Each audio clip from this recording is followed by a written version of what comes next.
You know the vibes. Welcome back to another episode of the Hoop Genius podcast brought to you by NBA 2K24. It is myself, Mo Mutsi, alongside me as always this week, Mr. Christopher Thomas. CT, how you doing, my brother? I'm here, baby. After a game, another good one. Another game, and I feel like another inch my hairline has receded from the stress the Boston Celtics put me through because boy, oh boy, they pulled out a 114-111 win that went right down to the stretch. At one point, they were down by 20 points. And this is what I said to you yesterday, CC. They keep playing with their food. I'm start bringing a high chair to the Celtics game, the way they play with their food. It was ridiculous. But I want to start this episode. I want to read out a list. I want to read out a list here, right? Yeah. Players in NBA playoff history with 36 or more points, 10 or more rebounds, 8 or more assists, 1 or more steals, 2 or more blocks, and 0 turnovers in one game. How many players are on that list? Jeez. 3. The answer is 1. Do you know who that one is? 1. How Jason. about that? Unbelievable. Same tonight. After all of the questions surrounding him, he comes with 36 points on 12 of 23 shooting, 5 of 10 from downtown. He finally broke his shooting slump that we were talking about in the last episode from downtown. Yep. Jaylen Brown gave him 24. Al Horford gave them a monster 23 points on the bench with 7 made threes. And listen, old man Al, not only doing that, but blocking 3 shots on the other end. Derek White got 4 blocks. Drew Holiday got 14 points. The Celtics once again got nothing from their bench, but they found a way. That's what the playoffs are about. It's about finding a way. We'll talk about the pace in a sec, but what stood out to you from the Celtics side? Defense. They got real in that third quarter, blocking everything, stopping, forcing dumb possessions on the Pacers end, or not dumb possessions, just, scaring them into turnovers. So that defense, that thing got real in the third quarter. There was a stretch of the fourth. They had like 4 possessions in a row where they blocked the Pacers. Yeah.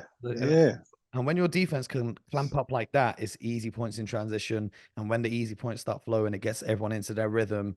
And that's what you see. For the Pacers, though, obviously no Tyrese Halliburton in this one. However, Andrew Nembhard had 32 points in the game. Pascal Siakam had 22.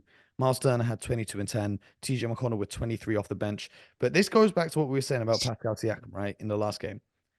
Brother, you're the superstar of this team. You're the NBA champion, right? You want to be all-star.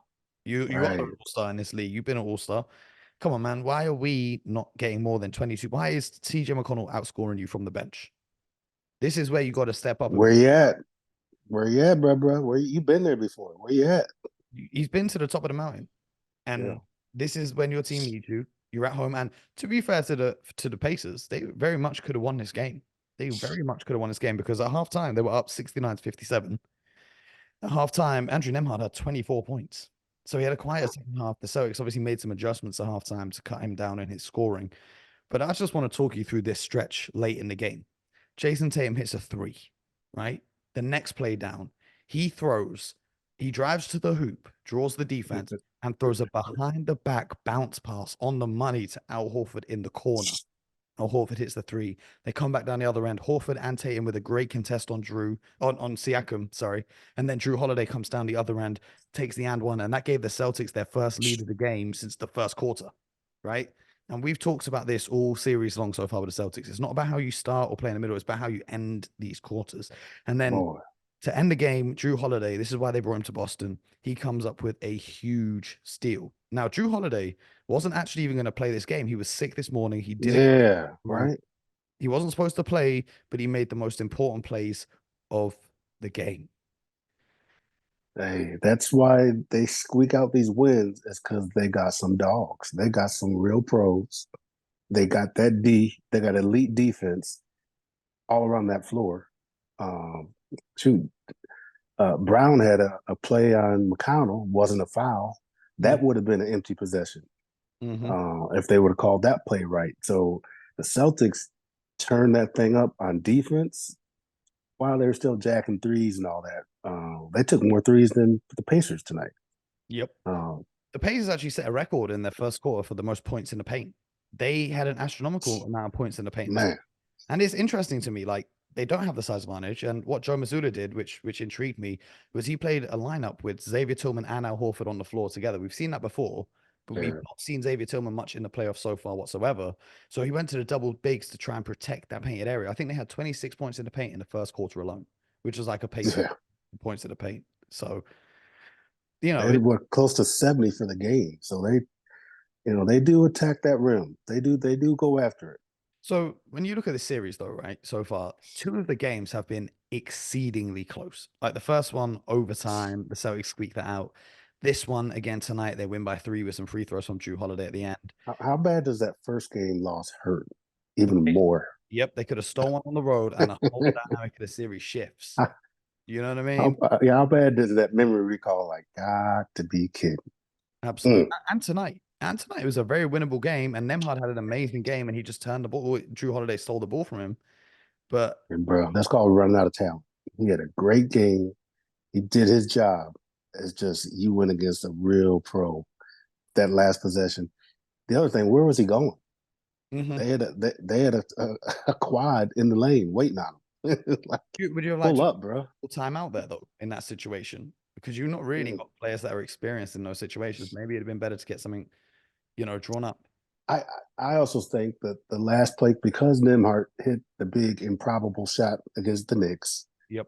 Because Nembhard had the game of his life, probably. I watched him in college a little bit.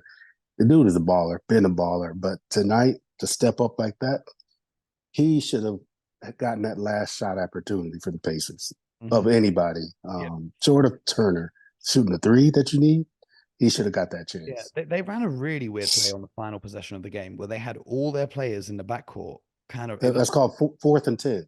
Yeah, it looked like an NFL formation. I don't really see that a lot in the NBA.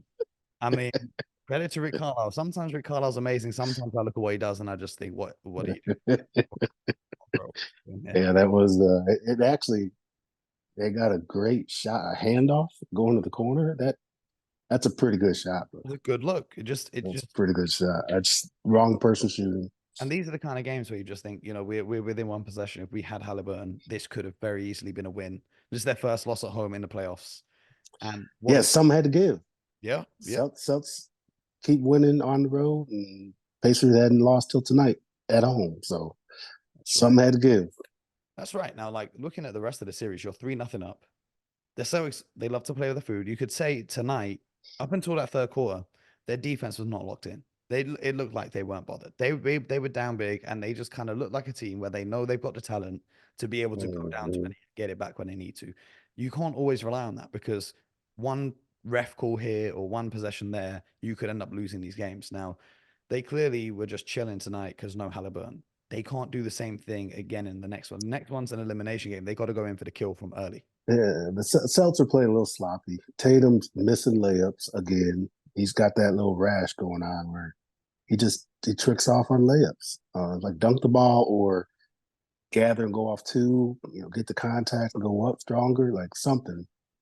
And then he's missing free throws. Like, what is it with stars missing free throws in the playoffs? My goodness. Bro, I don't know what's going on right now. I really don't. Let's have a look at it tonight. Jason Tatum, he went for 7 from 11 from the line. 63%, which is not ideal. The Celtics went 20 of 26. The Pacers didn't miss a free throw, but they only got there 14 times in the game. And the Celtics, it wasn't an exceedingly good 3-point shooting game either. So, like, what's impressed me Not at all. is they've won 3 games now without having a trademark 2024 Celtics shoot the lights out from downtown game. Because tonight, Tatum shot 50%, Jaylen Brown shot 1 of 5, Horford 7 of 12 is amazing, but Derek White 2 of 8, Drew Holiday 1 of 6, no made off the bench. Not good. It was not good. So, but they're managing to find a way to win these games without having to rely on those threes, which is a step in the right direction. And this is the Eastern Conference, and they're going to go up against, let's say, the Mavs, and you can't afford bad possessions, can't afford to be jacking threes with the hope of one of these is going down. Like, okay, one of them's going to go down, but you're giving up possessions on the other end. All that defense is great until the refs all of a sudden start calling the NBA finals different. All these factors where you're right, the Celtics are playing with their food and they're getting away with it because they're that good. They're that team. But it's like, I don't know how much you can be playing with that food. when that stuff goes cold, it ain't no good. Over in the West, but let's talk about the West right here real quick. CT Timberwolves down 2-0, go on the road now to Dallas.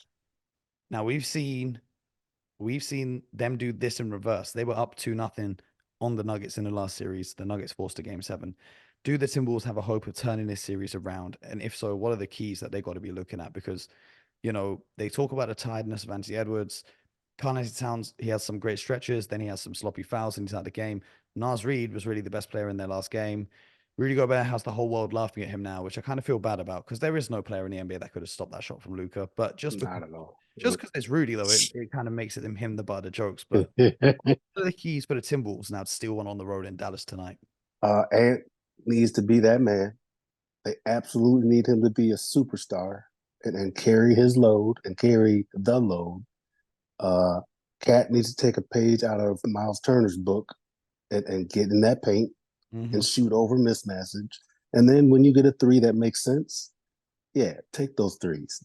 But on Nas Reed, they need a Al Horford like performance again if they're going to contend, because he's the one that he's the X factor on defense. He's a rebounder. He can get a bucket, but about this, and it's got to come with it. I was thinking about this. Game 1, Jaden McDaniels was shooting the lights out. Game 2, Nas Reed was shooting the lights out. And they lost both. When you're like I said tonight, right? I'm watching the game with my friends. Al Horford scored 7 threes. I said the Celtics have to win this game. They're not going to win because Al Horford scored 7 threes. They have to win this game because when your role players can shoot that volume of threes and give you that volume, anytime a role player scores 20 or more points, it's imperative that you win that game. Yes, sir. They say in the series, your bench will win you a game. Your role, an unexpected find will give you a game like an Al Horford tonight. Your superstars will win you 2 games, and there you go. That's what you need in a series. But they lost both those games from those role players. Now they're going on the road where Derek Jones Jr. and PJ Washington are back home, and you expect them to start to be able to shoot. I don't expect them to play how they did against OKC, but I expect them to score more than 0 threes between them in these next 2 games in Dallas. But Nas Reed, I believe he can do it on the road, but can a Jaden McDaniels do it on the road? Can Nikhil Alexander Walker find his shot because he had it earlier in the playoffs? That's gone. Man, where's he been? Man, listen. Yeah, but I think the Timberwolves will be this is the 2 game that youth and just being young and dumb helps them. They'll get one of these. I don't think they'll get swept because I do believe Ant, he'll whatever he's doing for recovery and getting his mind back to dominance. I think it shows up in these next 2 games, if not both. Okay. So we're saying they're gonna go get 2 on the road now, huh? Not 2. They'll get 1. Like Luka's still on the floor. Kyrie's still playing, as far as we know. So refuse to lose a game at home. Like, come on, man. He's been waiting his whole career for this to get to the finals, and this is his best shot. Well, Luka. The problem with Luka is he falls into the crying to the refs and he'll miss a play down the floor. We saw in the previous series. Was it game 5 in the previous series? He didn't complain once. He was just that locked in because he knew what the yes happen. And I believe if he's that locked in for game 3 and they can take a 3-0 lead, this is more important. This is what I was saying to my friends tonight because the guys I'm with today, they don't really watch NBA a lot. So I was explaining them. They were like, they're missing out. They were like, not really an elimination game. So why are you so worried about getting back in time to watch the game? I said, listen, this is the most important one because either you go up 3-0 or you go 2-1. When you're up 3-0, what's the odds of big difference from 3-0? Yeah. So that's the game really where you have to win. You know what I mean? Especially when you can go back home and close it out. You don't need to close it out on the road. So you don't, you're just waiting on time. So again, with the Timberwolves, I think Ant is that guy. Like he had a sensational last 2 months of the season. He's had a sensational playoffs, but he hasn't, this last couple games, it hasn't been him. And they need him. Like they've been riding off his vibe. And they only go as far as he can take them. Yeah. That's it. Yeah. And that's it. And you want him to be able to bounce back and have that confidence moving forwards because if they were to win this series, you need him to be at 100% confidence for the finals because a player like him, that he has to be confident to be himself. Yeah. Because if he's not as confident, he's not being himself, right? So you don't want him to have another bad game where he kind of loses a little. Not saying that he will, because I know he's very confident, but you don't want a doubt to start creeping in, right? This is the worst. Yeah, but it's different. This is he's not been in. These are uncharted waters for him. Even though he's on his ride, even though he's that guy, it's just like, all right, bro. Until you go through it, you don't know it. Yep. And you can have all the good hits on post game interviews and in game interviews and say the right things in practice, bruh. Production says everything. And he's only 22. He's going to have a lot more chance doing this year in and year out. And man, I'm so excited for the rest of the Western Conference Finals, like moving forward, because you're going to have not just this year, but like Luka and Shea Wemby. That's just 4 players alone. There's going to be a bloodbath in the Western Conference for the next 10 years. None of those guys are going anywhere. Seemingly, but this day and age, these guys go, yeah. 2 years. Wemby, might demand a trade. Yeah, we were talking about Ja Morant in these conversations and Zion Williamson, but it didn't work out so well. But you never know. You never know. But hey, it could happen. But I'll tell you this. The Celtics now 1 win away from the NBA Finals. The Celtics have to go 4-6. No, 5-6. 5-6 over their next 11 games to win a championship. You getting excited, bro? You got a calendar where you ticking off the red X on each date, like just a countdown to it? I'm just giving you the numbers. That's all I can say. That's all I can say. You and all the Celtics fans, it's going to be a venture. Like if they play this smart Monday night, go ahead, handle business, knock out the Pacers, they'll be what, a week, get a week off. June 6th is the first game. 6. So and it's not like they're dinged up, but they don't have right. So you can rest Porzingis until the NBA Finals. I wouldn't even bring him back for Game 4. Yeah, I don't think they need Porzingis as badly as they feel they need him. They definitely need him. If the Celtics were to make the finals and face the Mavericks, they 100% need Porzingis. But guaranteed. But I don't think they need to rely on him like that. Based on historical value, he's never been able to make it a full season, full series. True. That's true. And so it's like, okay, you hang your hat. And so when you see him go down, it's like watching Anthony Davis. It's like, all right, when you see him hit the floor, bro, you getting up? Yep. Because we don't know. I hear what you're saying, right? But I'm looking at it from this perspective, right? I'm looking at it from this perspective. Al Horford, give us all you got. If you're giving us 35 minutes, I'd like to have Porzingis for at least the other 13. Yeah, guaranteed. You know what I mean? Like, even if he's not going to come in and play 30 minutes, I would still love to have Porzingis even off the bench and give me 13 minutes instead of Luke Cornett. You know what I mean? So, well, he's a non-factor. They're going to Brissett. Joe Mazzulla loved Luke Cornett, and then he went injured in the last game. That's the only reason you saw Brissett and Xavier Tillman, because for some reason they love him over there on the coaching staff. But only time will tell, CT. We got tonight's game. It's going to be a good one. The Mavericks and the Timberwolves. What's your pick for Bring it? Who's winning tonight? Give me the prediction. Oh my goodness! I want a good game. I want overtime. I'd actually like to see a fight. Shoot. show me you mean it. Show me it's meaningful to you. Yeah. I want to see pretty engines talk. But I just like the Mavs. I think Anthony Edwards will do his thing. But his thing translates into a couple highlight dunks, a couple in your face threes. But I'm like, no. I'm talking about win this thing, drag your team to the finish line. Yep. So that's what I'm kind of expecting. I don't know if it's going to be enough for Luka Magic and Kyrie. I think the Timberwolves can steal this one. I think if they're going to get this, they're going to get this one. They better, because Dallas is in the same position as the Celtics. If they mess around and win tonight, go ahead and knock it out. Quit playing. Get your rest. Get rested and get ready. Get all that film. And here's the other thing. The Celtics have less film with this Mavericks team to go on than the Mavericks have the Celtics, because this Mavericks team has not played that much basketball together in comparison to the Boston Celtics. True story. That's the conversation for if those two teams can get the job done. I don't want to get ahead of ourselves here. So you guys listening, make sure you subscribe, YouTube, Spotify, Apple, wherever you get your podcasts from. CT and I'll be back tomorrow. CT, appreciate you as always. My love. By and sharing the knowledge. And until next time, you guys know it. Get buckets.